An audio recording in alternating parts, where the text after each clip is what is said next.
മോനെ ദിനേശ, നിന്റെ കച്ചവടം പൊട്ടി താക്കോലുമായിട്ട് ഞാൻ പോണു. അതിമോഹമാണ് അതിമോഹം. നല്ല നിനക്ക് തെറ്റടേ. നീ കണ്ട ഇത് ഹബീബ് പറഞ്ഞ പോലെ നരിയാണേ.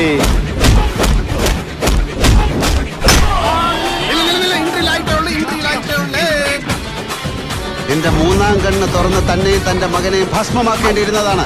വെപ്രാളം കാണിക്കാരുടെ. നിന്നെ സാറ് വെളുപ്പം രാവിലെ വരെ കയറി ഇറങ്ങിയല്ലേ. അപ്പൊ നിനക്കിനി നേരം കിടക്കല്ലേ.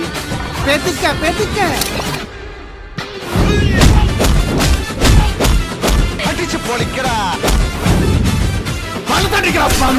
അകത്തിരിക്കുന്ന നിന്റെ അച്ഛയും പടിഞ്ഞാറ്റയിൽ അട്ടം നോക്കി കിടക്കുന്ന എന്റെ വല്യമ്മച്ചി അടക്കം എടുത്ത് പുറത്തിട്ട് തീയിട്ട് ചുടും ഞാൻ.